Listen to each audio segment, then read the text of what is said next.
Vale, todo bien. ¿Por qué siempre graba?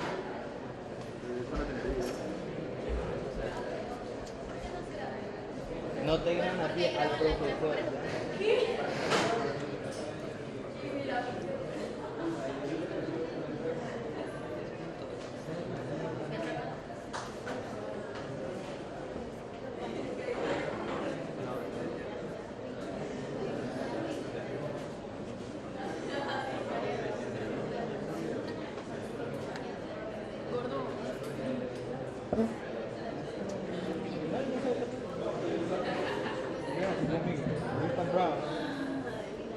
¿Quieren hacer cerveza?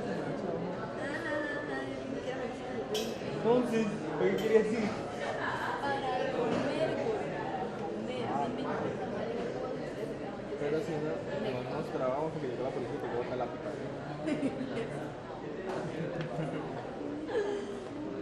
Quiero ver un mensaje que me llegó, man.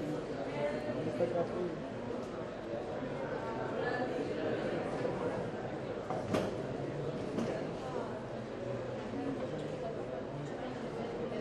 Feliz yo. ¿Cómo se llama? Diablo. Móvil Geo.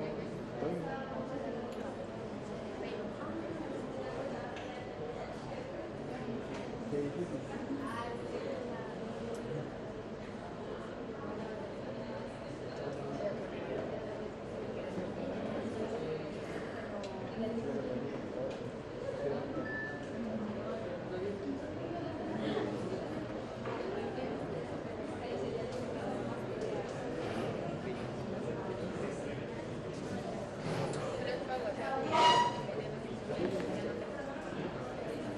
Eso fue la serie en proceso de... Fue la serie en proceso de guerra. Porque al ver el Big Bang, la capa de la condensación de pura dióxido de carbono. Vida que causaba buena parte del gas, vivía lentamente, preparando el camino para el intercambio radical de iones de níquel. Todas las capas de era fuego total. No había... Era no había nada. Teníamos una tira, era un fuego, un corte muy completo. Hacer que pasaran millones de años y fueron como más como especie. Hola. Muchachos, buenos días a todos. Muchas gracias por estar aquí de nuevo. Entonces hoy tenemos nuestra segunda sesión del ciclo de Ciencias Naturales. Fue la semana pasada. ¿Me escuchan bien? ¿Está como bajito? Te escuchamos bien. ¿Está bajito? Hola. Sí, ya. Claro. Está bueno. Listo. Hoy tenemos nuestra segunda sesión. Recuerden, la semana pasada tuvimos la sesión con la profesora Ana Manjarres, quien habló sobre medio biofísico. El día de hoy tenemos invitado al profesor Santiago Duque, quien es profesor de nuestra planta docente de la sede Amazonia hace bastantes años. Trabaja principalmente en ecología de sistemas acuáticos y les estará a cargo de la charla del día de hoy. La próxima semana la charla está a mi cargo, nos veremos el jueves también. Hay una lectura que yo creo que un poquito todavía, porque no hemos podido estandarizar el asunto de los correos electrónicos. Esta clase tenía una lectura, creo que los de mi grupo debieron haberla recibido, yo se los envié la semana pasada. ¿Sí? Listo. Okay. Entonces es muy posible que en el transcurso del día de hoy terminen de enviarle a ustedes la lectura, ya está en manos de los profesores y espero rápido les envío la lectura para la próxima clase. Recuerden particularmente los de mi grupo, el día martes empezamos con las presentaciones de sus municipios, entonces tengan eso organizado para poder arrancar y utilizar el tiempo lo mejor que podamos. Del resto, agradecerle mucho al profesor Santiago por acompañarnos el día de hoy. Buenos días para todos. Un gusto estar acá presente, tantos estudiantes, tantos jóvenes. Es un curso que para mí es fundamental porque es reconocer nosotros que somos amazónicos, nosotros o de manera directa o indirecta nuestras familias, y conocer un poco este territorio. Muchas veces en los cursos cuando inicio les hago preguntas sobre los sitios de donde son las personas, a ver si tienen un conocimiento previo sobre su geografía y sobre su región. ¿Quiénes son de la ciudad de Mocoa? ¿Mocoa? Mocoa. También de Mocoa. ¿Cuál es el río más importante que baña la ciudad de Mocoa?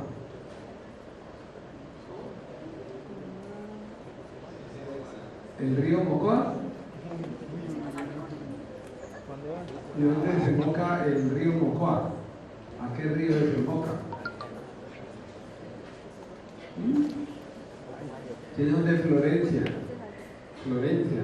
¿Cómo es el río más importante de Florencia? ¿Cómo se llama? No, lo perdiste, es una quebrada. El río más importante es el Hacha. ¿Y dónde desemboca el río Hacha? En el río Tehuasta. Estás totalmente seguro. Muy bien. ¿De Puerto Asís? Sí, yo soy de Puerto Asís. Puerto Asís. Enfrente del muelle de Hong Kong, al otro lado del río Putumayo, ¿qué poblado existe?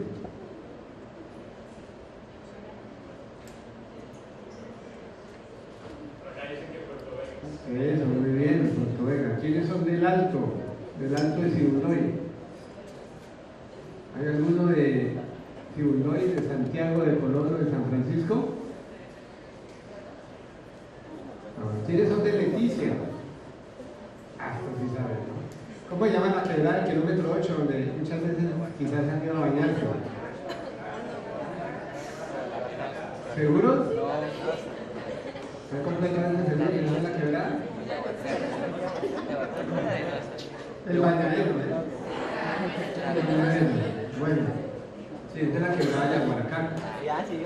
Bueno, entonces yo les voy a dar un contexto geográfico general de las condiciones que afectan a cualquier territorio del planeta y obviamente también, de alguna otra manera, generan cambios en nuestra geografía, en nuestra región. Vamos a ver básicamente tres componentes que hacen parte del planeta: la atmósfera, que es el componente superior, donde estamos nosotros de alguna otra manera viviendo o sobreviviendo, que es una masa fluida. Cuando digo que es una masa fluida es que son gases, y esos gases se mueven al vaivén de una fuerza que impone el astrosol, que es el viento. El viento es el movimiento de una masa de aire de un sitio al otro sitio y mueve la atmósfera. Eso genera pues algunas condiciones como son los procesos climáticos y meteorológicos, las lluvias, o las épocas de calor o de sequía, de nubosidad y algunas de otras cosas. También tenemos que ver la hidrosfera, aunque la tenemos muy lejos acá en Amazonas. La hidrosfera hace parte específica de todos los grandes mares y océanos, y ellas también, debido a esa magnitud del tamaño, pues pueden afectar también a los continentes. Entonces vamos a ver brevemente algunos de esos procesos. También vamos a ver algunos fenómenos que se han vuelto bastante recurrentes en el conocimiento popular de la gente, que aparecen indistintamente en algunos años, que son los fenómenos del niño y la niña. ¿Sí lo han oído hablar? Bueno, hablar un poquitico de eso. ¿Qué es? Eso es un proceso natural, es un proceso de cambio por la afectación de la mano, la presencia del ser humano, o qué podemos hacer al respecto. Y nuestro trabajo específico, como mencionó el profesor Gabriel, son las aguas. Entonces hacemos un trabajo muy riguroso sobre todo lo que hay en el agua. En el agua no solamente hay H2O, hay moléculas de agua y otros elementos, sino hay vida, una vida muy importante que también hemos trabajado. Y también hay gente que vive asociada con el agua. Entonces más o menos el proceso. Vamos a tener una charla inicial, vamos a ver un video que conseguimos recientemente muy bueno sobre la historia del planeta, que nos va a recordar un poquito de todo lo que ha sucedido en el planeta, se sigue manifestando hoy día aquí en Amazonas. Entonces estos son básicamente los temas que vamos a ver de esta charla. Lo primero que siempre traigo a colación es que nosotros somos el tercer planeta respecto al Sol. Eso es muy especial, porque quiere decir que recibimos una intensidad lumínica muy favorable para muchos de los procesos que hoy conocemos. No somos ni muy incandescentes, como el planeta Venus, o muy fríos como los planetas de la parte más trasera. Entonces, esa posición tercera ha sido favorable para la posibilidad de vida como la conocemos en el planeta. Estamos en Sudamérica. Entonces comenzamos acercándonos rápidamente a nuestro territorio y lo primero que tenemos que ver es Es que Sudamérica es el continente de ríos, es decir, el continente con mayor recurso hídrico superficial del planeta en ríos. Sí, sistemas que van moviéndose a través de la pendiente, la fuerza que mueve un río es la pendiente del terreno o del relieve. Como se dan cuenta, Sudamérica tiene más que cualquier otro continente. Esta es la gran cuenca del Amazonas, cerca de 7 y pico millones de kilómetros con miles de tributarios que todos drenan hacia el gran Amazonas. Aquí la tenemos la cuenca, y en Colombia, no solamente hablando de la cuenca, sino todo es uno de los países más ricos en recursos hídricos. Estos son datos antiguos, donde mencionaba que teníamos 58 litros segundo kilómetro cuadrado, es decir, que cada territorio de Colombia, a excepción de algunas zonas secas, xerofíticas o desérticas, tiene un arroyo, un hilito de agua, un arroyuelo que pasa, que puede ser estable todo el año, puede ser estacional, puede perderse en la temporada seca, pero vuelve a aparecer en temporada húmeda. Entonces tenemos agua por doquier. Eso, digamos, sería la condición. Entonces, la posición en el norte de Sudamérica, colindando primero con dos grandes océanos o mares, un océano, el Pacífico y el Mar Caribe, y teniendo una estructura topográfica tan compleja como la cordillera de los Andes, pues genera que haya mucha agua. Colombia tiene un promedio de 3.000 milímetros al año de lluvia, como promedio. Tenemos sitios de hasta 12 y 13.000 milímetros en el Pacífico colombiano y sitios por debajo de 200 o 300 milímetros al año en las zonas más secas del país. ¿Cuál es la zona más seca del país? No es la Guajira. No es la Guajira. La zona más seca del país queda al norte del departamento del Huila, en el desierto de la Tatacoa. Es mucho más seco que la Guajira. En la Guajira puede caer lluvia debido a la humedad que trae de la atmósfera, que toca el Mar Caribe, puede generar humedad, puede generar lluvia. Entonces, es realmente otro sitio. Otra condición que tenemos es que el planeta no es perpendicular al Sol. ¿Qué quiere decir eso? Que el planeta tiene un ángulo de caída que hace que algunas veces del año el hemisferio norte esté más cerca del Sol, así lo podemos llamar, reciba mayor radiación solar, y en contraposición, en esa misma fecha o en esa misma temporada, el hemisferio sur está más lejos. Eso es una condición maravillosa, porque si fuera perpendicular, pensemos que esto fuera perpendicular, entonces realmente nosotros ya ni existiríamos aquí por los calores intensos, ¿no? Y arriba tampoco, que sería inviernos totales. Pero por ejemplo, esta es una fotografía satelital en el mes de enero, donde se ve que el hemisferio sur, que es el continente antártico, está en lo que llamamos el verano térmico. Entonces allá el sol no se oculta por varios meses. Si usted no tiene un reloj, no puede saber si está de día o de noche, no se oculta. Si se va al polo norte, la noche es varios meses, el sol no aparece debido a ese ángulo que tiene. Y aquí en la parte ecuatorial, donde estamos nosotros, pues es muy poca la diferencia, son máximo 30 minutos entre el día más largo y el día más corto. En general es bastante poco. Y también, de una vez vayan tomando en cuenta esta fotografía del verde, donde hay más verdes, es donde hay más lluvia, donde hay más bosques, y donde hay más ocres o cafés, será el sitio más seco del planeta, de alguna otra manera. Entonces, ¿qué sucede? Nosotros tenemos una influencia solar muy fuerte donde la línea del Ecuador, no solamente en Sudamérica, sino en cualquier movimiento circumpolar del planeta, donde las masas de aire ascienden, como se ve en esta figura, llegan a la parte alta de la atmósfera, condensan, forman nubes y llueven. Entonces buena parte de la lluvia que nace en la región ecuatorial vuelve y cae en la región ecuatorial. Pero los vientos siguen su viaje y llegan un momento en que bajan en esta línea imaginaria que ustedes conocen desde geografía del colegio, trópico de Cáncer y trópico de Capricornio, pero aquí como se ha ido masas de aire, o se ha ido atmósfera, pues vienen estas flechitas que se llaman vientos. Este es el alicio del norte, este es el alicio del sur. Entonces hay un ciclo cerrado entre el Ecuador y las dos líneas del trópico, para que generen las lluvias de cada región. En este diagrama vamos a ver que adicionalmente a ese paso hay otros flujos de masas de aire muy grandes que que nos afectan, que traen humedad.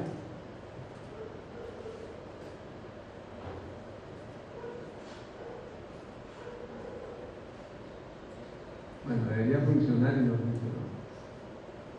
Bueno, aquí supuestamente hay una masa, que es esta, de la del Caribe, la del chorro del Pacífico, que es esta, y una masa oriental que baja por acá e inclusive puede llegar hasta el sur del continente. El otro computador funcionó en este no. ¿Será aquí? No. Bueno. Esta es lo que se llama las franjas de nubes. Entonces, en cada lugar de Colombia llueve una o dos veces al año dependiendo del paso de unas nubes que se llaman la zona de convergencia intertropical o de convergencia intertropical.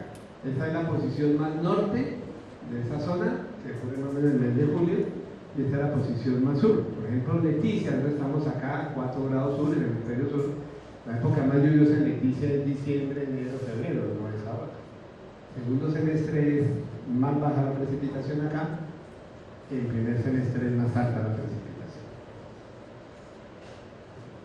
¿Qué es esto entonces? Bueno, no quiso funcionar. Como les mencionaba, buena parte de la humedad que produce estas regiones ecuatoriales vuelve y cae en el mismo lugar. Eso es lo que se llama la precipitación reciclada. Los últimos estudios han comprobado que en el Amazonas, en esta región amazónica, casi el 50% del agua que se evapora o de las plantas que la pierden a través de transpiración, que llega a la atmósfera, forma nube, vuelve y cae a la selva. Entonces, mantener el bosque es fundamental para el ciclo de humedad del mismo bosque. Tiene un ciclo casi cerrado. Entonces, todo lo que ustedes ya saben que ha estado sucediendo y que de alguna otra manera la universidad va a reunirse mañana con algunas personas hablando del tema, es que al acabar el bosque podemos estar transformando el ciclo natural de humedad de la selva. Entonces la selva se puede ver severamente afectada por eso. Y es mucho más grave el tema cuando hablamos de los Andes, la región andina, entonces la región de personas que vienen del Piedemonte andino, es decir, del Caquetá, Putumayo, por ejemplo, casi el 80% del agua que cae es reciclada por el mismo sistema. Y en la relación Andes-Amazonas, que lo vamos a ver acá. Esto es un estudio muy interesante que ha comprobado que hay una relación cerrada entre la cuenca del Amazonas, que además de que genera su propio ciclo del agua, transporta vapor de agua por los vientos que chocan con las masas orográficas, con las montañas, y generan lluvias mucho más fuertes allá. Entonces hay una relación muy estrecha entre los Andes y la Baja Amazonas. Entonces hay que comenzar a pensar en que si yo altero aquí arriba, estoy transformando aquí abajo. Y si yo altero aquí abajo, también estoy modificando las condiciones climáticas de los Andes. Entonces es una maquinaria que hay que mantenerla así para que siga generando lo que hoy día nos ha demostrado. Bueno, estas son las condiciones normales que ocurren, digamos, en el norte de Sudamérica, pero hay veces que aparecen unas anomalías climáticas globales. La principal anomalía climática global técnicamente se llama ENSO, que es cambios en la oscilación del sur, que es un frente que alimenta los vientos del sur hacia el norte, que van desde la Antártida hasta la línea del Ecuador. Dependiendo si aparece más fuerte o desaparece o disminuye, cambia y se generan los dos fenómenos comunes que se llaman el fenómeno del Niño y el fenómeno de la Niña. El Niño viene acuñado porque con frecuencia aparecía para los pescadores de las costas peruanas, aparecía cerca de Navidad, entonces se asoció con la venida del Niño Jesús. Esta es la condición normal. Este es Sudamérica, miren, y acá queda Oceanía. Todo esto es el Océano Pacífico. Pegado a Sudamérica existe una corriente fría, que es esta que estamos mostrando en azul, que se llama la corriente fría de Humboldt, Perú. Es decir, el océano es frío, el mar es frío. Si el mar es frío, la atmósfera de contacto es fría, y si es fría, no se puede generar el ciclo de la lluvia. Si yo me voy a Lima, ¿alguien ha ido a Lima? Bueno, si llegan a ir algún día, la ciudad de Lima que queda por acá es una ciudad donde nunca llueve. No llueve porque tiene una condición natural como la que estoy comentando. No hay manera que se genere el ciclo de la lluvia con la condición de una presencia de una corriente fría superficial que llega acá. Y aquí viene el viento alisio del sur, que está jalando esa corriente hacia el Ecuador, y de pronto se enfrenta con el alisio del norte, que viene realmente haciendo el este, y manda la corriente fría hacia el otro lado del Pacífico. Quiere decir que si yo mido el nivel de agua entre este lugar y este lugar, aquí hay unos centímetros más de agua que acá, como si fuera un vaso, ¿no? Pero cambie cosas. Y aquí es muy caliente, entonces acá llueve mucho y aquí no llueve nada. Cuando esa es la condición normal, que llamamos no niño, no niña, cuando aparece el fenómeno del niño, miren lo que pasa. Esa corriente de Perú pierde fuerza, puede desaparecer casi completamente, calienta el océano Pacífico y genera lluvias en Lima, donde nunca debería llover. Y se nos viene esa contracorriente cálida y nos choca acá, es decir, se calienta el océano Pacífico y eso se llama el fenómeno del niño. Entonces, cuando hay fenómeno del niño, aumenta el Pacífico, llueve más en la costa pacífica, pero al otro lado de la montaña, que hay una cordillera grande, se seca. Entonces Colombia disminuye todas sus precipitaciones. En cualquier lugar llueve menos en años niño. Y cuando ocurre la niña, pasa lo contrario, se vuelve mucho más intensa el frío del Pacífico y entonces es más seco el borde occidental de Sudamérica, pero al otro lado de la cordillera llueve más. Entonces se inunda el país, como ocurrió en el 2011, 2012, que se inundó buena parte de las grandes ciudades, de las fincas, de personas obviamente pudientes, y eso generó todo un movimiento político y social muy grande del país en esa época. Entonces esos son los fenómenos del niño y la niña que nos afectan en esas condiciones climáticas normales. En Amazonia no se percibe tanto. ¿Por qué será? Porque en Amazonia no se percibe tanto esos cambios de humedad. Porque recuerda que casi el 50% de la humedad la produce su propia selva, entonces eso ha favorecido que hay una cierta homeostasis, que no se perciba tan fuerte como en otras regiones del país los fenómenos del niño y la niña. Si llega alguna pregunta la vamos respondiendo en la... Bueno, si llueve en un lugar y hay un río, pues el río tiene que cambiar. Entonces, ¿qué hacen los ríos? Aumentan de caudal. Caudal es la cantidad de flujo de agua que pasa por un transecto en una unidad de tiempo determinada, se mide por metros cúbicos por segundo. Entonces aumenta el caudal y también se expande. ¿Sí? Hay ríos que se desbordan a lo que uno normalmente piensa, es decir, se salen de cauce, como dicen. Sin embargo, ese término de salir de cauce es errado, porque todo ese territorio que el río anual o interanualmente inunda es del río, no es de los humanos. El río construye su propio valle por donde va. ¿Sí? Pero nosotros lo que hacemos es meternos a vivir pegados dentro del río, se llama la ronda hídrica, y ese es el error nuestro. Le echamos la culpa al río, de la naturaleza, del riesgo y los peligros, pero realmente el error es nuestro en la planificación de los poblados, de las ciudades y de donde vivimos. Entonces aquí se ve muy bien este cambio del Amazonas, pero eso es muy interesante verlo en esta condición. Esto es en el segundo semestre del año. Esta es una fotografía muy antigua de lo que hoy es el malecón. Y aquí vemos el río Amazonas con sus canales primarios, secundarios, islas de cauce y lagos dentro de las islas, y un río serpenteante aquí abajo. ¿Quiénes son de Leticia? ¿Quién ha ido a Benjamín? ¿Cómo se llama el río frente a Benjamín? ¿Quiénes han ido a Benjamín de Leticia? ¿Y cómo se llama el río por donde? El Yavalí, muy bien, el río Yavalí es el río frontera Perú. ¿Sí? Entonces a mí me dicen, ¿cuánto ancho tiene el río Amazonas? Que es un río grande.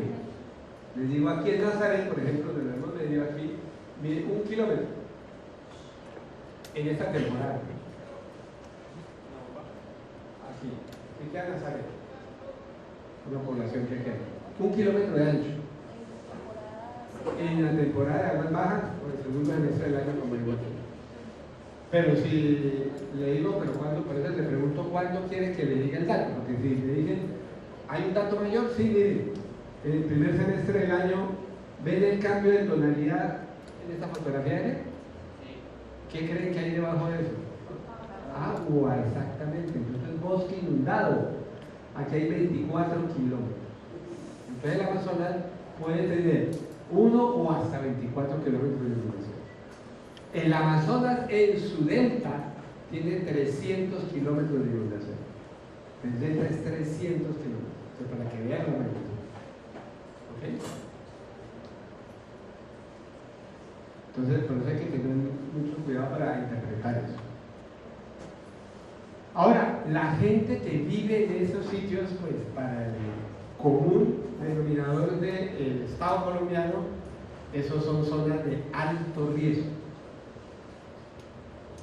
Así se llaman, son zonas de alto riesgo.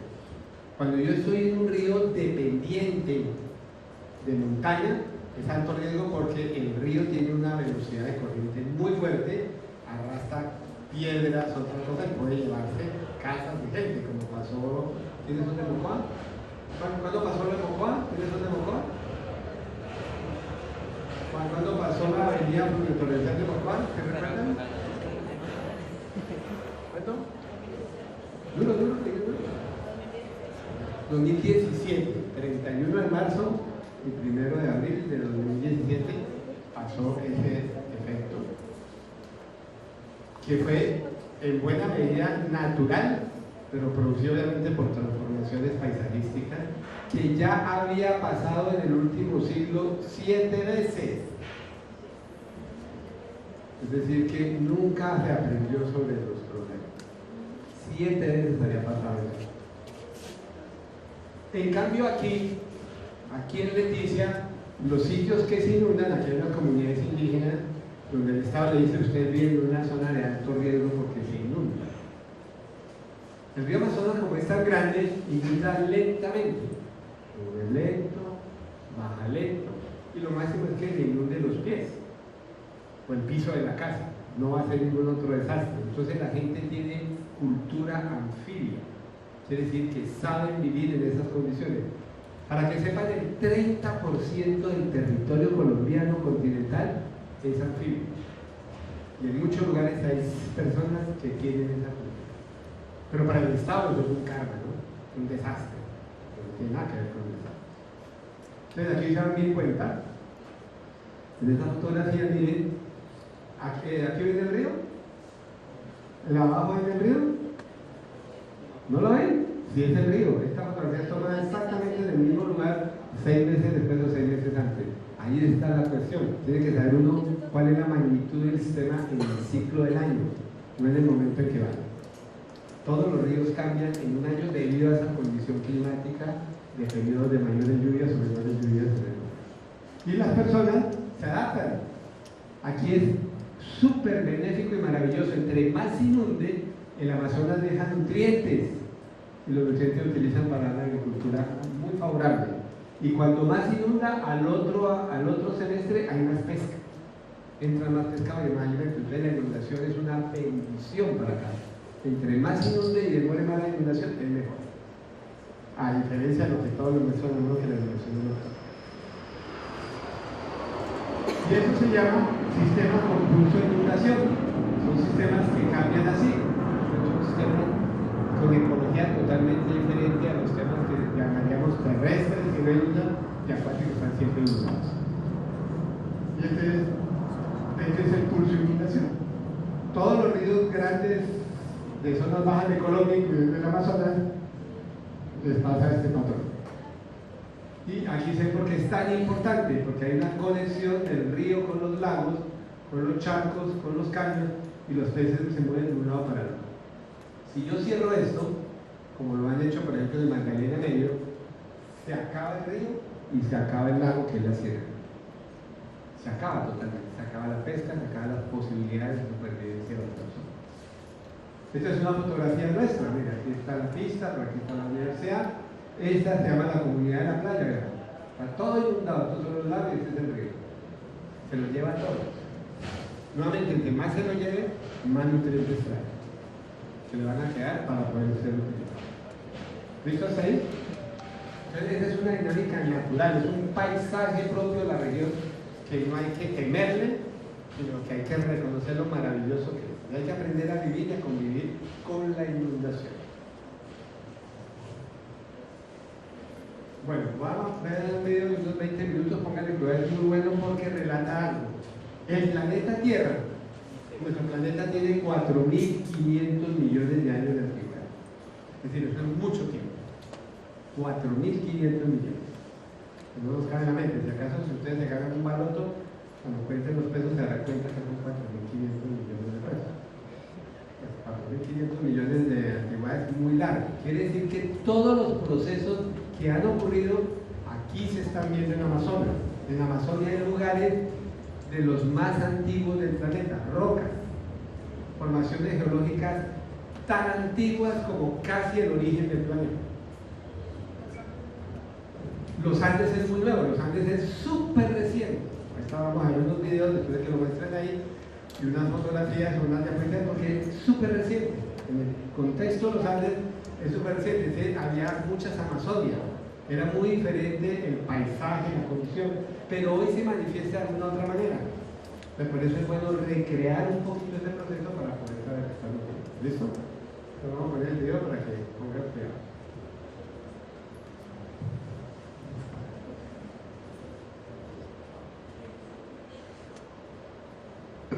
Este planeta verde y azul ha vivido las más asombrosas transformaciones.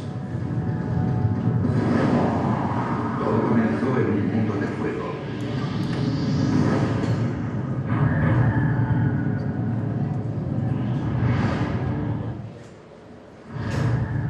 Hace 4.500 millones de años, la Tierra se formó a partir de las colisiones de millones de meteoritos en un incipiente sistema solar.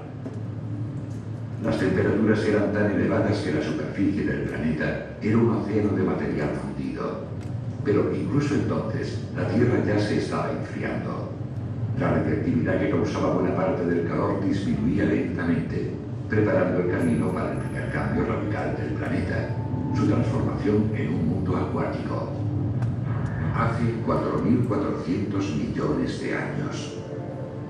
La edad de la Tierra era de unos 100 millones de años.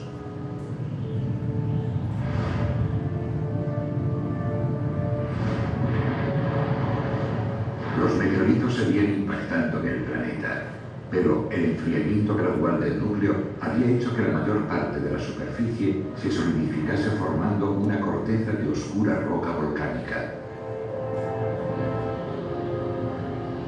E incluso entonces, después de tan poco tiempo, el agua ya se formaba en la superficie. Hoy creemos que los océanos de la Tierra proceden del espacio. Llegaron en asteroides y cometas, con un alto contenido de agua que salpicaron la Tierra durante su proceso de creación.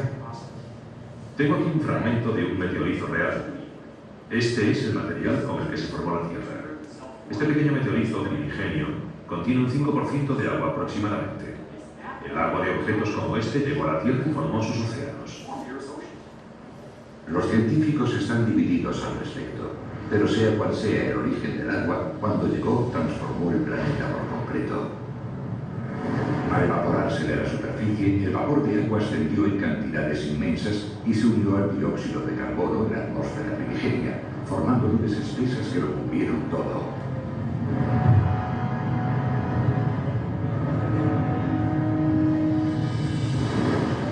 Esta condensación desencadenaría el mayor diluvio que ha sufrido la Tierra.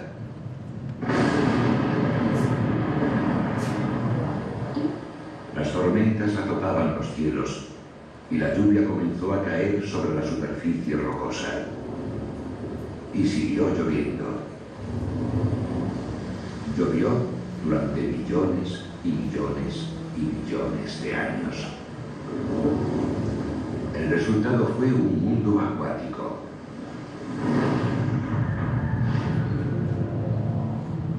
Hace 4.000 millones de años. La Tierra tenía 500 millones de años.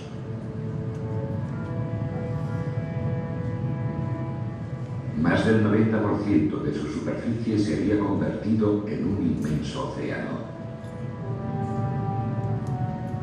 Pequeñas islas volcánicas asomaban entre las olas. Estos mares gigantescos eran ricos en hierro, lo que les daba un color verde aceituna. El dióxido de carbono abundaba tanto en el cielo que parecía rojo. La densa atmósfera producía una presión suficiente para aplastar un cuerpo humano. El calor era abrasador. Las temperaturas superaban los 93 grados centígrados. Este mundo acuático, tóxico e inhabitable duraría otros 500 millones de años. Pero ya entonces se iniciaba una transformación crucial. La actividad volcánica reapareció para desencadenar la creación de los continentes a partir de la aparición de un nuevo tipo de roca.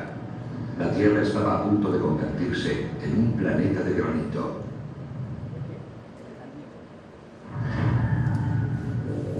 Hace 3.400 millones de años. La Tierra tenía poco más de 1.000 millones de años. Los inmensos océanos verdes lo cubrían casi todo.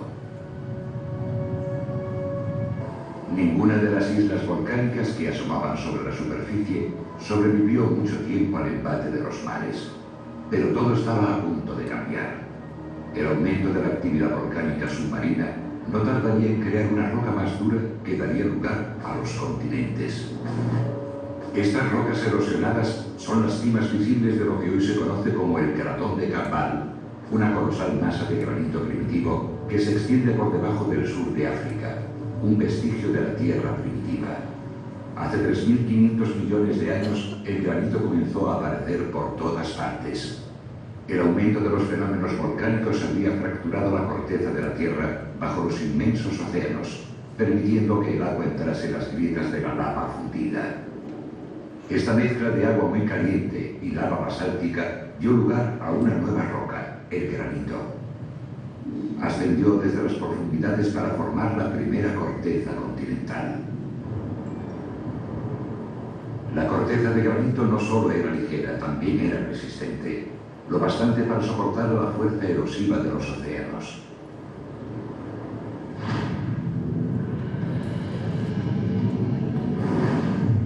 Durante los siguientes 2.000 millones de años, los protocontinentes de granito crecieron a un ritmo lento, pero constante. En diferentes partes del globo, la corteza granítica parecía poder formar algún día el corazón de grandes masas de tierra. El dominio de los océanos había llegado a su fin. Los continentes habían llegado. La lenta expansión de los protocontinentes de granito no solo cambiaría la apariencia del planeta. Las costas poco profundas llenarían de vida la superficie bañada por el sol y ayudarían a desencadenar la producción de oxígeno. Se cree que la vida primitiva unicelular se remonta casi al origen de los primeros océanos, a mucha profundidad bajo las olas, viviendo del calor producido por las fisuras volcánicas submarinas. Pero ahora están evolucionando y ascendiendo hacia la superficie. En la costa continental iba a aparecer un organismo que transformaría el planeta, el estromatolito. El estromatolito se nutría de la luz solar y llenó la atmósfera de oxígeno. Este organismo primordial todavía puede encontrarse hoy. Esta alga transformaba la luz del sol en oxígeno, un proceso conocido como fotosíntesis. Durante 2.000 millones de años, incontables generaciones de estromatolitos produjeron más de 20.000 billones de toneladas de oxígeno. En un principio, el gas se disolvía en los océanos, donde oxidó miles de millones de toneladas de hierro, pero con el tiempo llenaría también la atmósfera y transformaría el planeta. El aspecto del planeta cambió por completo. Cuando el hierro desapareció de los océanos, estos pasaron del verde al azul. Cuando el oxígeno llegó a la atmósfera, diluyó los restos de dióxido de carbono y limpió el aire.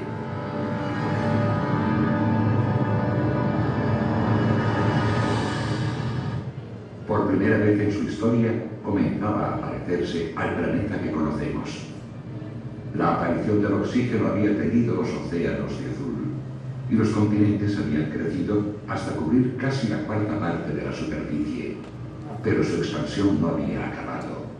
Bajo los océanos se desataban fuerzas que cambiarían su posición.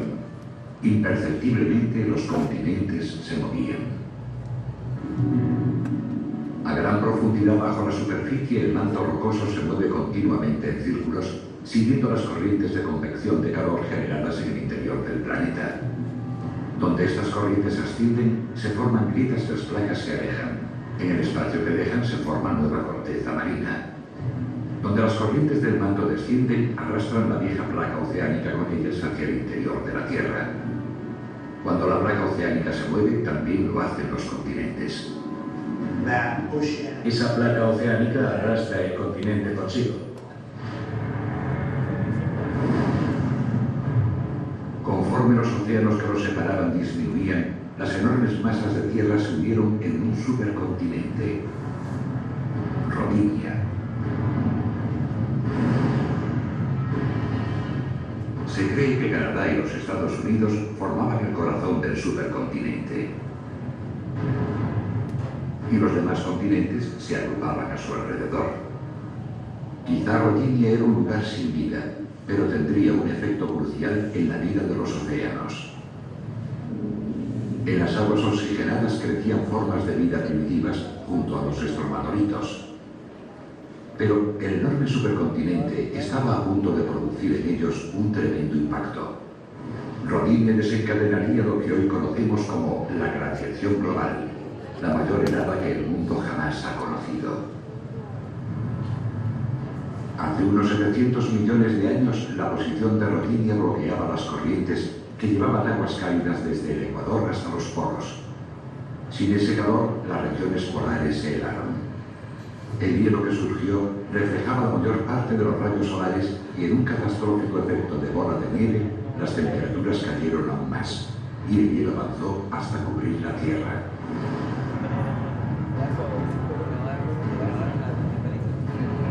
Las temperaturas de la superficie cayeron hasta 40 grados bajo cero. Los océanos estaban cubiertos por una capa de hielo de casi 1,5 kilómetros de espesor. Las únicas criaturas vivas de la Tierra, bacterias y algas marinas, quedaron atrapadas debajo, en la oscuridad. El resultado fue desastroso. Prácticamente todos los organismos vivos se extinguieron. El planeta entero se moría.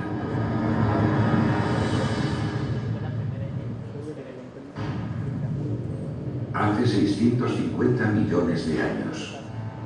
Los cambios climáticos desencadenados por la formación del supercontinente Rodinia habían dejado la superficie de la Tierra cubierta de una capa de hielo de 1,5 kilómetros de espesor. La temperatura se mantenía en 40 grados bajo cero. Los organismos marinos, la única vida en el planeta, casi habían desaparecido. El futuro de la vida en la Tierra pendía de un hilo.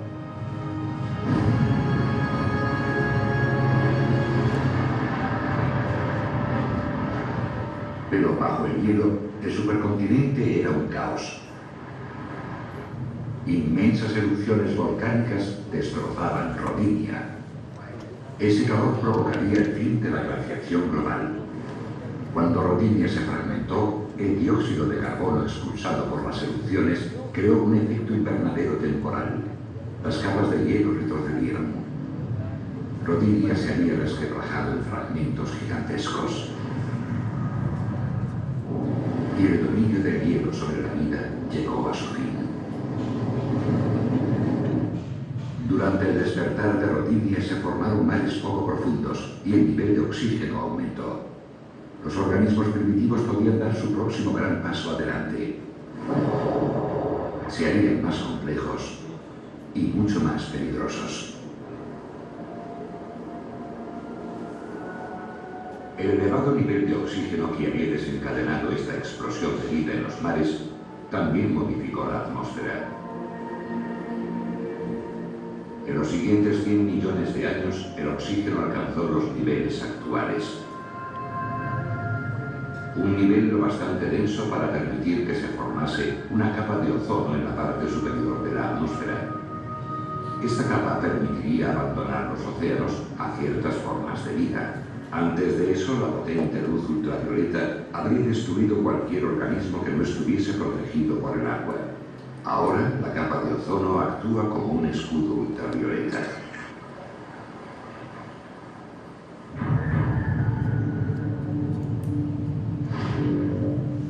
Hace 400 millones de años. La Tierra tiene más de 4.000 millones de años de edad. En los próximos 100 millones de años los continentes volverán a unirse. Y esta vez, gracias a la capa de ozono, los seres vivos podrán abandonar los océanos y conquistar tierra firme. El planeta Tierra se había convertido en un mundo de pantanos tropicales.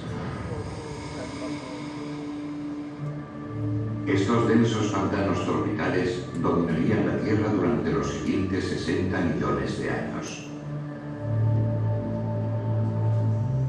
Podemos hallar pruebas de ello en todos los continentes, en forma de carbón. Conforme las plantas muertas se transformaban en carbón en tierra, las aguas poco profundas que rodeaban los continentes acumulaban millones de generaciones de organismos marinos muertos, que se convertirían en otros combustibles fósiles: petróleo y gas. Cada año, la humanidad extrae casi 5.000 megatones de carbón, 30.000 millones de barriles de petróleo y 3 billones de metros cúbicos de gas. Este fértil periodo de la historia de la Tierra nos ha proporcionado la mayor parte de la energía que utilizamos en la actualidad. Sin ella, quizá la revolución industrial nunca se hubiese producido. Hace 250 millones de años. Durante cientos de millones de años, la vida en la superficie había afrontado numerosos retos para sobrevivir, pero nada parecido a lo que estaba a punto de ocurrir.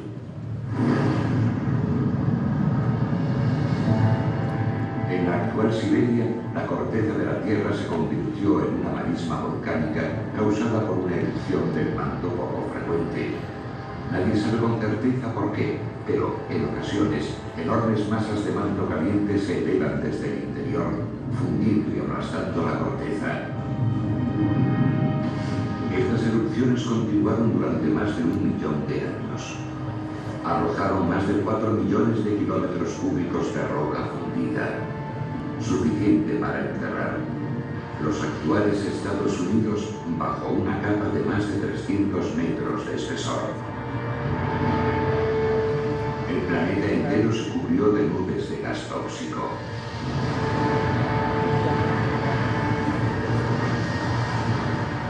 La mayoría de las especies no pudieron soportarlo. Más del 95% se extinguieron.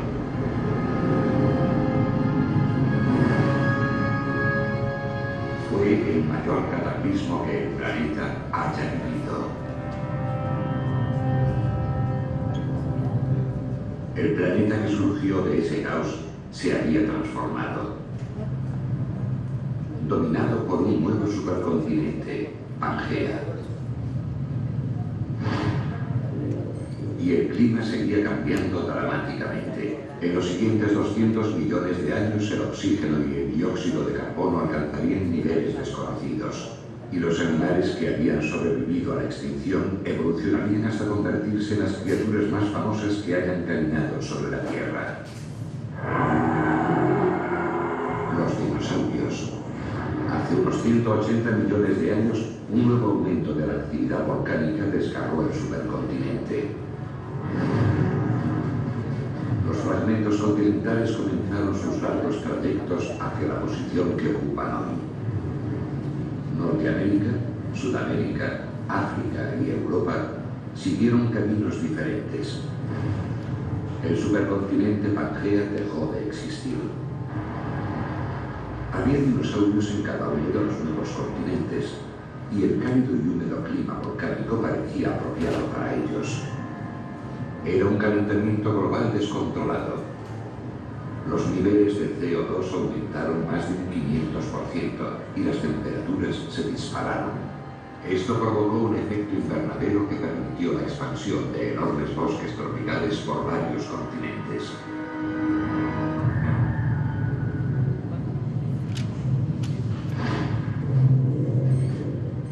Hace Hace 65 millones de años, el planeta florecía.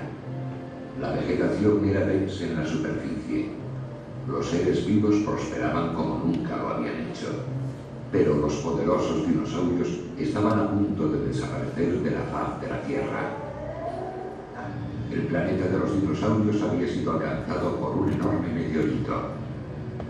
La polémica sobre esta teoría duraría más de 10 años, hasta que la última pieza del rompecabezas fue descubierta en México. Un cráter oculto de más de 160 kilómetros de ancho. Un meteorito de más de 9,5 kilómetros de diámetro. Su impacto en el planeta tuvo que ser devastador.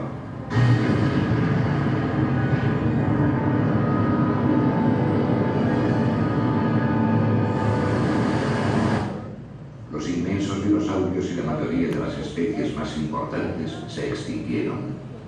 El nuevo mundo que vendría sería el mundo de los mamíferos y el mundo del hombre.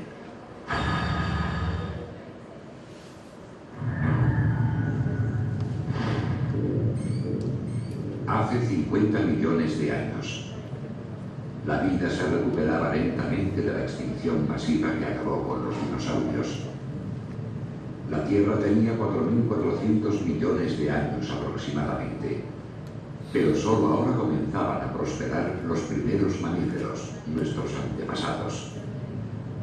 Pero mucho antes de la aparición de los humanos, los continentes seguían moviéndose y chocando entre sí. Lenta pero constantemente la superficie comenzaba a parecerse a la actual.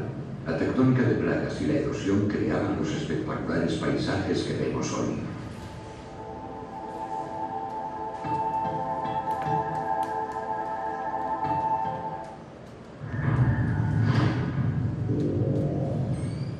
Hace 2 millones de años, los antepasados de los seres humanos actuales habían comenzado su expansión desde África, pero la Tierra se enfriaba a su alrededor.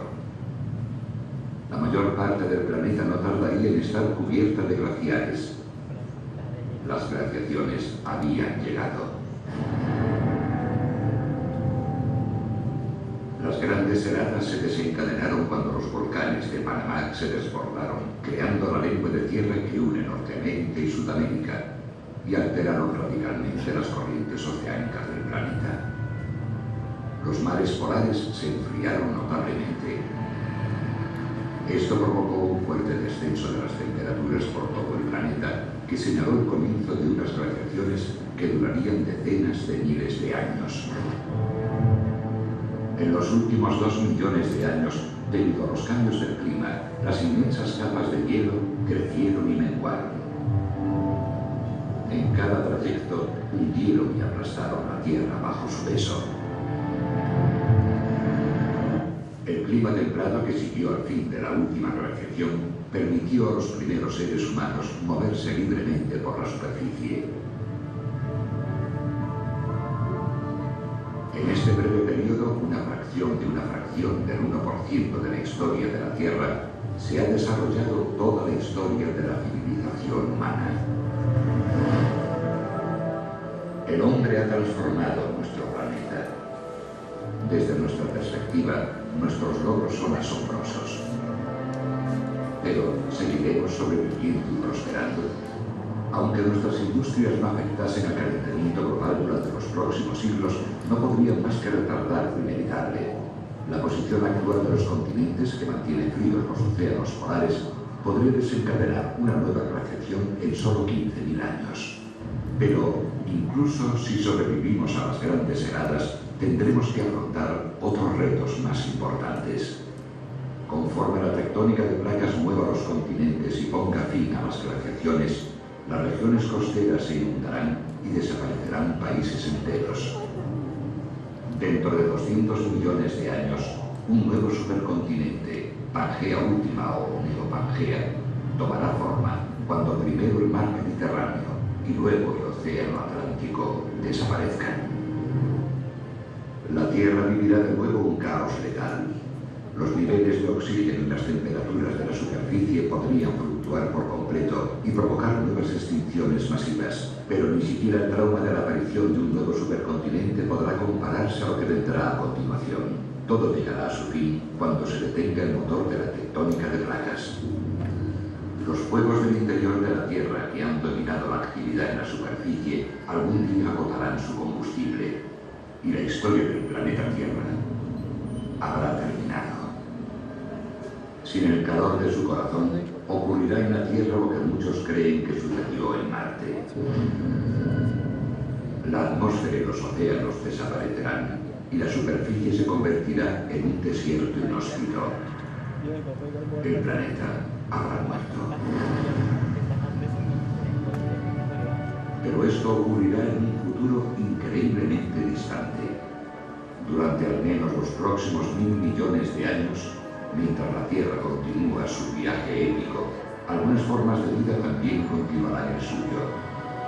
Pero la especie humana, que lleva sobre la Tierra más de 2 millones de años y la domina desde hace solo 10.000 años, podría estar en peligro. El entorno se transformará y la Tierra podría no ser apta para los seres humanos. Si eso ocurriese en un futuro lejano, en vez de afrontar la extinción que sufrieron nuestros predecesores, la tecnología podría permitirnos abandonar la Tierra en busca de nuevos hogares, otros planetas verdes y azules en los que comenzar de nuevo, dejando que el planeta Tierra continúe su asombroso viaje sin nosotros. Igual va a estar muerto.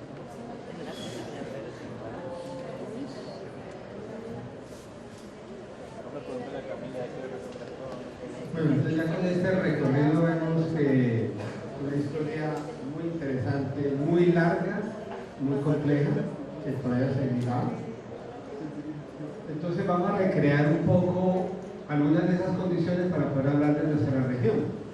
Es una ilustración de hace 100 millones de años, es muy reciente, en la era mesozoica, donde vemos estas estructuras café que son las rocas graníticas que mencionaba el video, son de las rocas más antiguas del planeta. Hoy día todavía están presentes en estos territorios. ¿Alguien tiene Mitú? ¿Solo tú? ¿También? Mitú está enfrentado a unas formaciones rocosas cerca de la misma ciudad. El mismo río tiene una serie de estructuras rocosas sobre el cauce que son así antiguas como esta. Y si nos damos cuenta, el sector sur de Colombia, en este caso el trapecio amazónico y donde está Leticia, era un mar de poco fondo. No existía, digamos, había emergido la corteza en ese entonces. Si nos vamos 65 millones de años, ya ha pasado algo que, aunque no lo mencionaron en el video, es el choque de unas placas que arrugan el borde occidental de Sudamérica y forman los Andes. Entonces, los Andes vienen de hace más o menos 65 millones de años. Comienza entonces a formarse estas estructuras que vemos acá, y obviamente ya cambia mucho el paisaje tanto de la Orinoquia como la Amazonia. Hace 50 millones de años ya comenzamos a notar los ciclos de las cordilleras propias del territorio colombiano, porque en el resto de los países suramericanos es una zona masa sólida, aquí se abren varios ramales, hasta hace 1 millón de años, que es cuando se inició la parte más fuerte de la última edad de hielo, que se llama la del Pleistoceno. Todas estas condiciones, pues hoy día se reflejan de alguna otra manera en lo que vamos a ver más adelante. Entonces aquí tenemos la cuenca amazónica en la parte norte y en la parte sur. Esto que está en ocre son estas rocas muy antiguas, y esto es la base del escudo. Estos se llaman tepuyes. Tepuyes es una estructura rocosa que ocurre en esos sitios antiguos que están en el norte del río Caquetá, que lo vemos muy bien en el departamento de Guainía, en Vaupés, y también en algunos lugares de la Orinoquia. Los sistemas hídricos que hay allá, ¿no?, son de aguas negras, es decir, aguas turbias, son de aguas negras, aguas rojizas, turbias, que es una coloración que da las hojas cuando caen, las hojas muertas de los árboles caen, se descomponen en el agua y liberan unos ácidos que le dan este color. Entonces, en la Amazonía hablamos de ríos de colores. Y uno de los colores es agua negra. Y el agua negra no tiene nada que ver con ser un agua contaminada, polucionada, transformada, de las que le dicen a uno que sale de las casas, de los vecindarios o de la ciudad. Estas son aguas servidas o cloacales. El agua negra es un contexto geográfico natural, dada esta condición que hemos visto en la charla. Si nos vamos un poco más al sur, miren, es el río Caquetá, entonces cambian las condiciones. Aquí vemos una fotografía de un río muy grande de agua negra que nace en el Parque Nacional Natural de Chiribiquete, que es el río Apaporis, y este es un río que viene de los Andes, el río Caquetá. Entonces los ríos que están por esta parte, más abajo, se llaman de aguas blancas. Entonces el río, como el que tenemos aquí enfrente, es un agua amarillenta barrosa porque trae sedimentos de los Andes. Los ríos que nacen en los escudos pues no llevan nada, porque la roca ya no aportan absolutamente nada, ya se vieron lavado por muchos millones de años. Bueno, ¿alguna pregunta ahí? Bueno, cuando hablamos de ríos, tenemos que ver dónde estamos ubicados. Entonces no es lo mismo hablar de la parte alta, media o baja del río. Entonces por eso hay que saber dónde estamos ubicados. O hay ríos que solamente están por la parte alta, otros por la media o por la baja. Entonces, yo estoy en la ciudad de Mocoa. Algunos de los ríos que generaron la avenida Julio Torrencial, ¿saben cuáles? ¿Cuáles son los ríos que drenan dentro de Mocoa?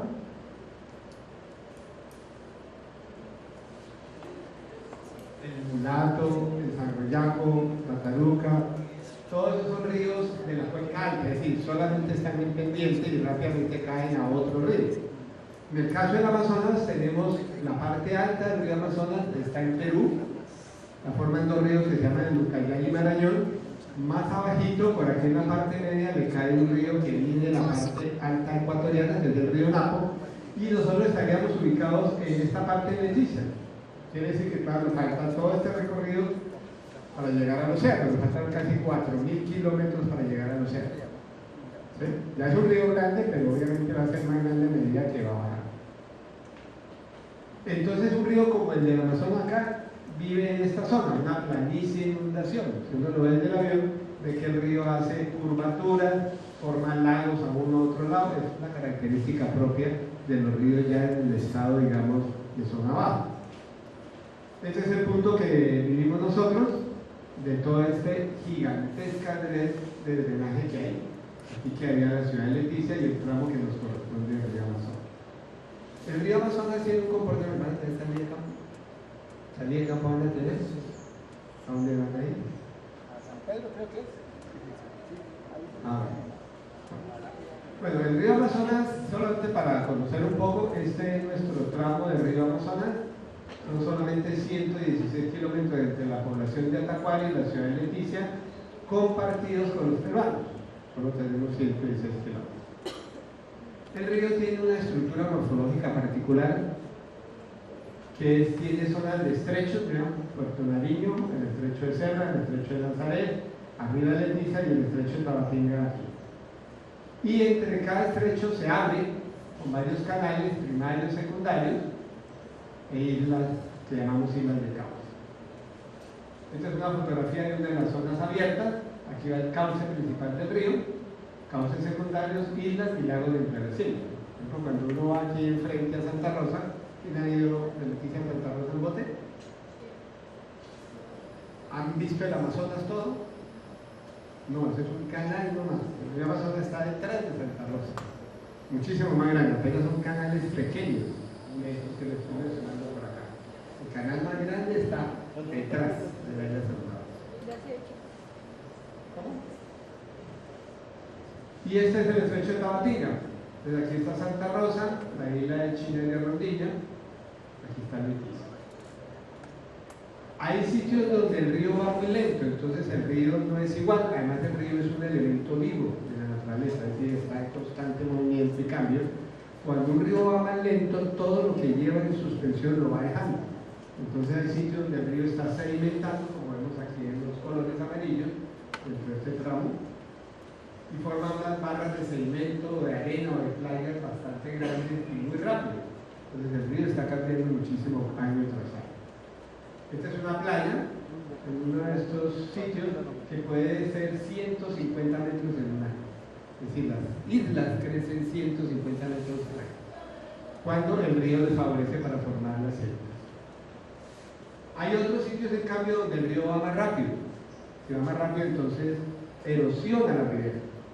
En los brazos colombianos están sedimentando y en los brazos peruanos está erosionando. Esta es fotografía de cómo se está llevando Perú. La parte continental de Perú se la lleva el río todos los años. Y hay sitios estables, sitios simplemente donde no generan ninguna de esas dos dinámicas. Entonces las islas migran. Lo que dice esta fotografía es que las islas se mueven en el tiempo, porque por la parte de arriba del río va rompiendo la isla y por abajo va sedimentando. Al final, en una fotografía multitemporal de varios años, se da cuenta que la isla se está moviendo. Las islas se desplazan de manera muy lenta, pero se desplazan.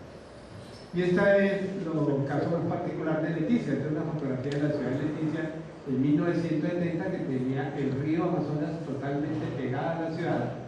Y a partir de los años 80 comenzó a crecer una isla aquí que se llama la Isla de la Fantasía, una fotografía de 1993. Este es el sistema de lagos de Yaguarcaca, que son 21 lagos. Aquí está la pista del aeropuerto que ya estaba en esa época construida. Y si nos damos cuenta, por aquí estaba la universidad. En esa época era un peladero, ¿no? En esa época nosotros tenemos este terreno de 1962, pero la universidad nunca vino y entonces hubo ganadería, hubo de todo, y realmente era un peladero. Esta belleza no la teníamos ahora. Llevamos 30 años recuperando ese uso, 30 años exactamente recuperando ese uso. Eso era muy diferente de la cosa. Y esta es la isla de la Fantasía, mira, ya muy grande, y esta es otra isla, y ahorita hay otra isla, hay 5 islas nuevas que han crecido en los últimos 10 años, que la dinámica del río es muy, muy agresiva. Esta es la isla de la Fantasía, esta es Leticia, esta es la isla, y esto es un arroyito que no es agua del Amazonas, sino el drenaje de los lagos. Es decir, que durante varios meses del año el río Amazonas ya no pasa enfrente de Leticia. Se ha ido alejando, se ha ido moviendo. Y eso pasa porque el río Amazonas, por decirlo de alguna manera, decidió mover más volumen de agua por los brazos peruanos y menos por los brazos colombianos. Entonces, si va más lento el agua, pues va dejando sedimentos, va formando playas, arenas de islas y por el otro lado va erosionando. Eso es lo que le ha pasado al río Amazonas. Aquí se ve nuevamente la isla. Esta es una isla que ya es nueva, muy grande. Están los lagos, y aquí ya está la universidad. Esta es una fotografía mucho más reciente de los años 90 y pico. Que se ve perfectamente el verde de nuestro listo. Como decíamos, hemos estudiado también el nivel biológico que hay en el agua. ¿Qué hay y para qué sirve y para qué vive? Entonces, existe innumerable cantidad de organismos tanto en las zonas del litoral de los lagos como en la parte central de los lagos y los ríos, y todos están interrelacionados en algo que se llama en ecología la red estrófica, es decir, un organismo se come a otro y así sucesivamente. Hay una relación recíproca de importancia para la sobrevivencia de la naturaleza. Entonces hay materiales orgánicos, hay nutrientes, hay cadenas diferentes que se ven. Estos son los organismos más pequeños que existen, son plantas realmente, entre comillas, se llaman algas, microalgas, que son, recuerden en el video, son los primeros organismos que poblaron los mares pequeños y generaron la primera producción de fotosíntesis y liberación de oxígeno al planeta, cambiando las condiciones químicas de todo el planeta. Estas son plantas acuáticas, que hay muchas acá, son pequeñas plantas herbáceas que crecen en los lagos, y particularmente esta, que es muy interesante, la que ven aquí, está como suspendida en el agua, que es esta planta, que transforma las hojas en trampas. Es una hoja transformada en trampas y captura animales, entonces es una planta carnívora en el agua. ¿Y eso por qué? Porque las aguas amazónicas son pobres en algunas condiciones nutritivas, entonces la planta ha tenido una evolución para poder sobrevivir en esas condiciones. Entonces esta es la planta acuática más grande del mundo, existe aquí en los lagos. La tenemos aquí, la hemos estudiado bastante bien. Y tenemos un denso bosque, toda la vegetación también se adapta. Muchas veces cuando usted tiene algo en la casa, una planta y le adiciona más agua, se le marchita.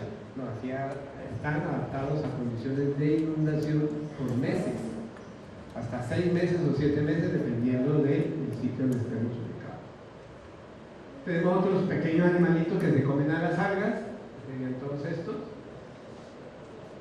Tenemos insectos, los insectos son también muy benéficos, insectos que viven una parte de su vida en el agua y luego por fuera. Y tenemos los peces. Esta es una fotografía no a escala de algo de lo innumerable cantidad de especies de peces que tenemos, porque este se llama el león tetra, es un ejemplar adulto de 1.5 centímetros de largo. Adulto. Y este es un ejemplar adulto dorado que mide 1.80 metros de largo. Pero digo que no está a escala, ¿no? Simplemente para que vea la magnitud de cero. De todas las variables posibles, esta es la famosa gamitana, o cachama se llama, los peces discos, peces ornamentales, y este que es tanto ornamental como de color. Y este es el elemento más grande de la naturaleza acuática como pez, que es el pírano. Este fue un ejemplar que vimos la fotografía cuando fue capturado en los lagos de Tarapoto en Puerto Nariño hace unos años. Hay ejemplares de hasta 3 y 4 metros. El pirarucu es un pez muy interesante por varias razones, lo hemos estudiado muchísimo.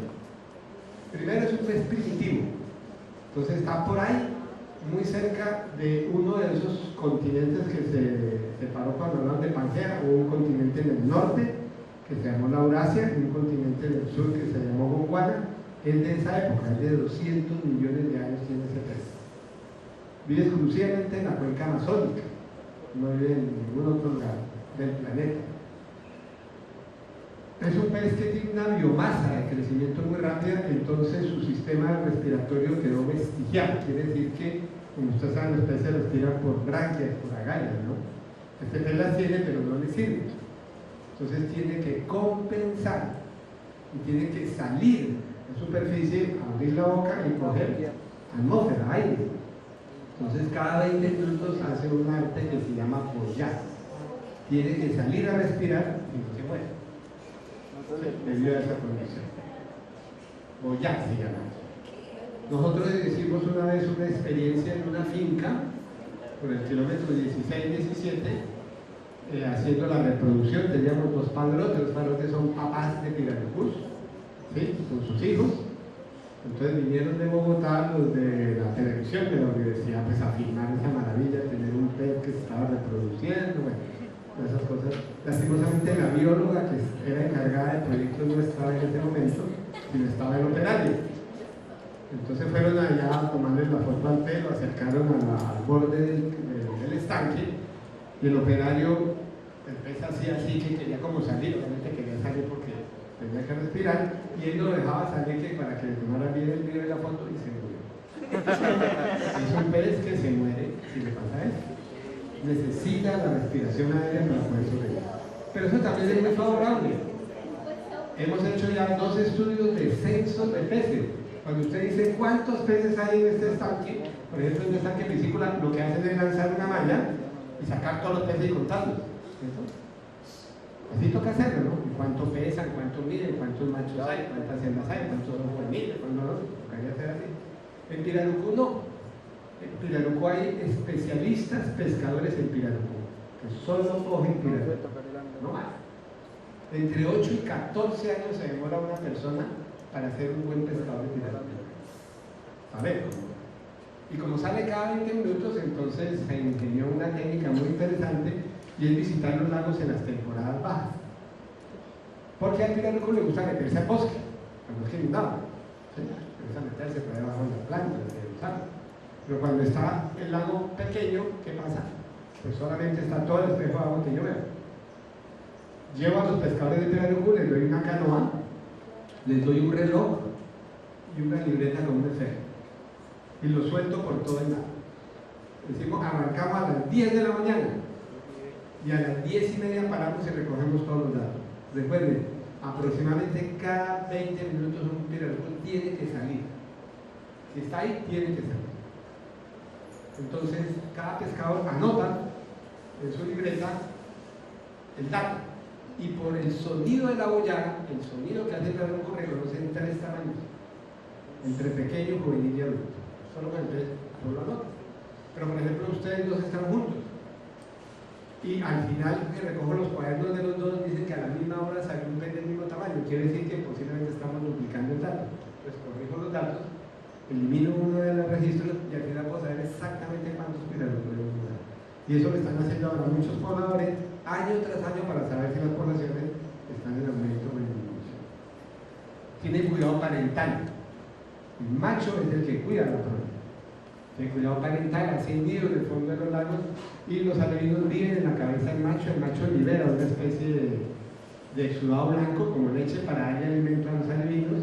Cuando hay peligro se le meten a la boca al macho, entonces el pirarucú puede llegar a estado adulto sin problema.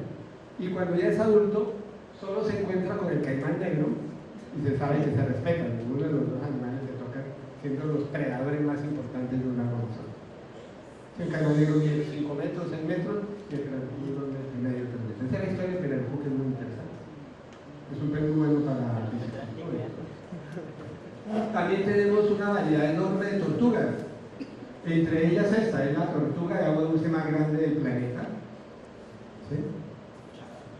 Son tortugas muy grandes, lastimosamente también muy fuertemente presionadas para consumo y muchas cosas, pero todavía tenemos en algunas cuencas muchas de estas tortugas. Y tenemos los caimanes, o los cocodrilos de caimanes. Este es el caimán de agua dulce más grande de Sudamérica. Caimán negro, solo la cabeza del caimán puede medir 2 metros y medio. Que es un animal de mucho respeto, de mucho cuidado, pero que hace parte de la fauna que tenemos acá. Tenemos otra malla que solo grandes ríos del planeta pueden tener delfines. Solo el río Orinoco, el río Amazonas y algunos ríos de la India tienen delfines. Ningún otro sistema tiene la capacidad de tener animales de esta magnitud. Tiene uno que es marino y que se adaptó al agua dulce, como es el delfín, el gris. Y tiene uno que evolucionó internamente entre las cuencas del norte de Sudamérica, que es el bufeo o el delfín rosado. Son totalmente diferentes en estructura y en manera de vivir y convivir. Este vive más que todo en los ríos y en algunos lagos muy grandes, y este puede entrar al bosque y fundarlo inclusive a pescar. Entonces son adaptaciones supremamente diferentes. Y tenemos este maravilloso animal también, es el manatí, es un mamífero muy frecuente en las aguas ecuatoriales de todo el planeta, pero ha sido severamente eliminado, y es el que se come las plantas acuáticas. Entonces es una vaca marina, se llama vaca marina, consumen las plantas, se descontrolan a veces y pueden cerrar canales, entonces ellos son los filtradores o los controles biológicos naturales. Lastimosamente están desapareciendo. Y estos que son dos de los animales más interesantes, esta es la nutria de agua dulce más grande del mundo, que por fortuna están volviendo otra vez a ciertos ríos y lagos cercanos a Leticia, porque se ha reducido su presión sobre su casa, particularmente la piel. Aquí hubo una temporada hace más de un siglo y medio donde casi eliminan a esta especie, ¿no? Por el tema de Chile. Bueno, y para finalizar, pues tenemos que hablar del hombre.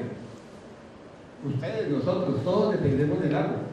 En nuestra casa nosotros abrimos un grifo, una llave, y nunca nos damos cuenta de dónde viene, de qué proceso viene, quién la formó, de qué cuenca es. La fuente está transformada, no está transformada, usted la utiliza obviamente y luego la libera otra vez al medio con una condición diferente a la que nos su casa. Pero uno, como paga el recibo, uno no le interesa qué pasa ahí para allá, ¿no? Y se va aguas abajo el problema, y eso es lo que pasa con nosotros. Entonces, la mayoría de las etnias indígenas que hay acá, entre ellas los ticuna, que es la etnia más abundante de profesores, de personas acá, pues tiene todo su origen en el agua. Tiene su origen en el río Amazonas, en los lagos, en los árboles, todo eso. Y son los pescadores los que guardan esa tradición de conocimiento. Por ejemplo, esto que están viendo aquí es el arpón específico para capturar pirarucú. ¿Sí? Como digo, tiene que ser un súper especialista para poder capturar un animal de eso. No solamente por el tamaño, sino saber cómo buscarlo, dónde buscarlo y cómo encontrarlo. Y el conocimiento se transmite de generación en generación. Niños de escuela pueden ilustrar perfectamente sus lagos, sus territorios, sus mapas y saber qué pasa, cómo se mueve y cómo cambia. de lo cual no es fácil en un niño de ciudad. Muy difícil. Una vez hicimos una experiencia de estas con niños de una escuela aquí en la comunidad, con niños de colegio acá, y les dijimos que nos dibujaran los peces que rutinariamente ustedes ven, van y compran con sus papás y se los comen. Los de acá, con mucha dificultad, y ninguno se parecía con nada a la realidad, por ahí los 5 o 6. Los indígenas, 45 peces al detalle. Eso es la importancia de conocer su entorno para poder sobrevivir. Como nosotros no tenemos problema, el papá va y lo compra, o está fileteado, no tengo ni idea qué es lo que me como. Recordamos esto, ¿no? Entonces hay una vida anfibia, hay una vida de adaptación a un medio natural, con una geografía particular que ocurre en la zona ecuatorial. ¿Y por qué es tan importante la inundación? Y si es un río de agua blanca o negra, recuerden que les hablé de agua blanca o negra. Mira un río de agua negra, que son esos ríos que están por ahí por los escudos. Estos son la cantidad de nutrientes que aporta un río en los suelos. Aquí hay nitrógeno, fósforo, potasio, calcio y magnesio, que son unos nutrientes muy esenciales para cualquier agricultura. Miren el tamaño. En cambio, miren aquí abajo cerca de Leticia. Por eso los suelos de aquí son muy ricos en suelos inundables. Son los mejores suelos para cultivar. Vienen de los Andes, son aguas blancas, en cambio las aguas negras nacen en esas zonas tan antiguas, entonces el río no lleva nada. Y eso hace un cambio cultural enorme. Los pobladores indígenas que viven acá viven sedentarios, se quedan cientos, décadas, centurias en un mismo lugar. Los de acá tienen que migrar todo el año, se llaman pueblos nómadas. Todo el año tienen que estar recorriendo todo el gran territorio buscando las oportunidades de comida, que no se la va a entregar un río siempre. Eso es diferente muy grande. Y estos son dos co-investigadores indígenas en una zona ubicada por allá atrás, dibujando el mapa al detalle de los lagos. Esto fue el año de 1995. Obviamente no había celular, no había Google Earth, Google Maps, pues no había fotografías satelitales, radares, nada, mire, todo es al detalle. Cada puntico de esto es una casa que existía. Cada palito de esto era un árbol que existía. Eso se llama cartografía social de altísimo detalle que tienen. ¿Por qué? Porque ellos viven de eso. Su supervivencia diaria, constante, es conocer los lagos al detalle. Por eso yo lo he hecho varias veces. He puesto algunos, no tenemos tiempo hoy, pero le pongo al azar a cualquiera que me haga el mapa de la cuadra donde vive, con nombre exacto de cada familia, cada persona que vive en la cuadra, y no sabe. Lo he hecho muchas veces, no, pero la gran mayoría no lo saben. No que parece una casa que era, no lo saben, pero ellos lo tienen que conocer, si no, no pueden sobrevivir. Y luego lo recrearon y hicieron 4 mapas. Nos hicieron 89 siluetas de peces más del delfín. A veces el delfín es un elemento aparte. Yo no quería que sea un pez o no. Cuando el animal no estaba, en el año que no estaba, es decir, dibujaron aguas altas, aguas bajas, aguas intermedias, de ascenso y descenso. Y si no estaba, entonces la silueta estaba vacía. Le dicen a uno cuándo está el pez en los lagos o cuándo el pez se ha ido en los lagos. 89 especies de pez al detalle. Y estas son ilustraciones ya de otros investigadores con sumo detalle de los peces, donde cada pez tiene una historia, tiene un nombre en lengua, un nombre, digamos, españolizado, digamos, y un significado. Entonces esto lo llaman camiseta o jugador, perfectamente porteño. Esta es una cucha, que es uno de los peces más emblemáticos de consumo por acá, un animal acorazado, muy interesante, que no es muy bueno para las mujeres primerizas cuando están en embarazo. Esta es la corvina con el cual se hace el verdadero ceviche, se hace con corvina, que este es un pez marino. ¿Por qué es un pez marino aquí? Porque yo les dije que Leticia tuvo mares hasta hace poco, ¿recuerdan? Leticia hasta hace pocos millones de años todo esto era mar.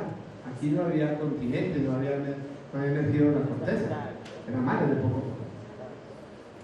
Y este que lo llaman Este que lo llaman cachete colorado, como se ve. Este es un pez maravilloso, mírenlo. Parece una culebra, no es una culebra.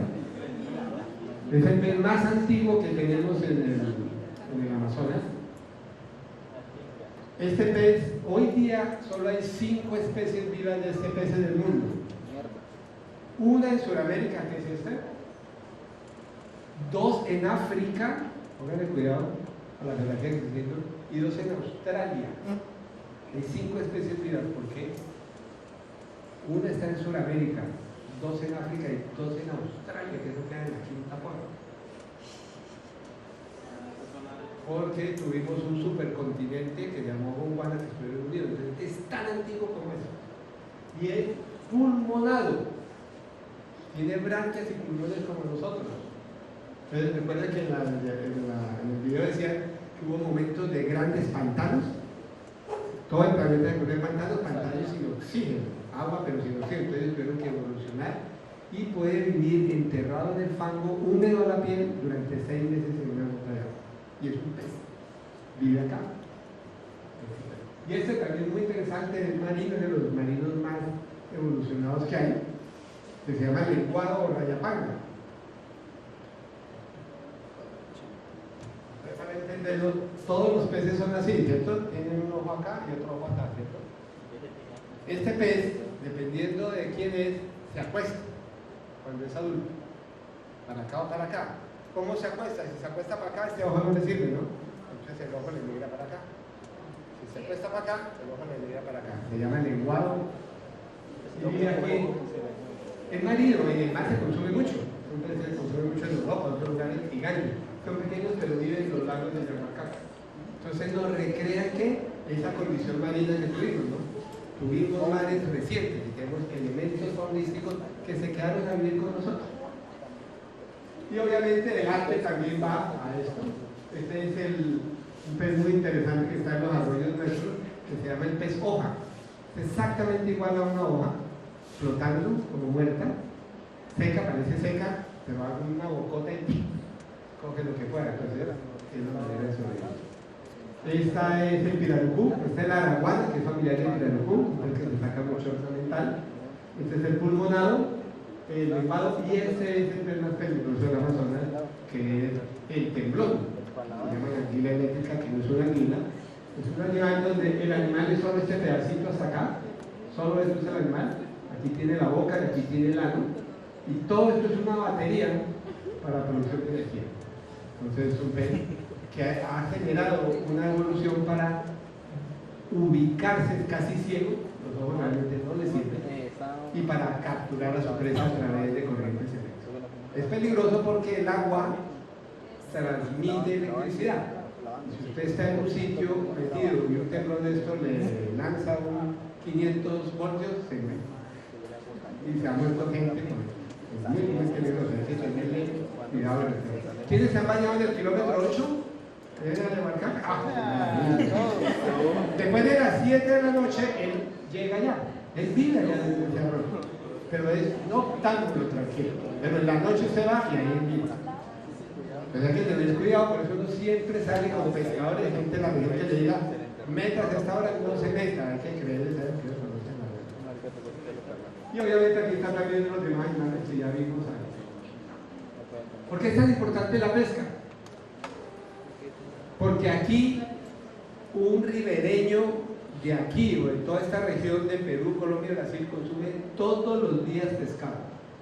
Todos los días. La producción, el consumo per cápita mensual en el planeta es 1 kilo al mes. Pero promedio. En Leticia tenemos datos, y aquí los tenemos datos, de 24 kilos al mes de pescado. Entonces dependen del pescado para sus supervivencia. Y obviamente Asia sigue siendo el continente de mayor producción de pesca, tanto de piscicultura.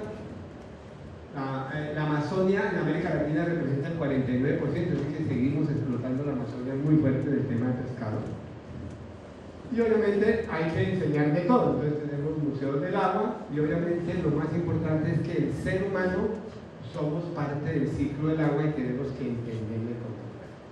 ¿Listo? Bueno, muchísimas gracias. ¿Preguntas?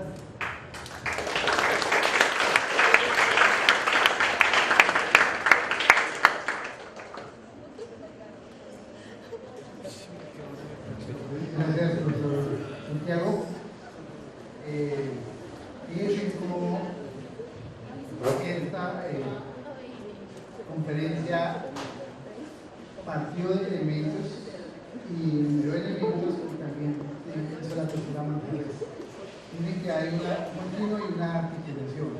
Allá hablamos de puro elementos físicos, y estos elementos físicos ya empiezan a tomar una geografía, una naturaleza, digamos un sistema, van montándose un sistema que ya empiezan a dar ciertos elementos muy importantes. Bueno, entonces la próxima semana el profesor Colorado, hará su charla. Y antes de despedirnos, quiero que quedara un ratito con el grupo número 2, con el grupo, y a los demás pueden salir los tiempos.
Bueno, chicos, no nos van a quitar mucho tiempo.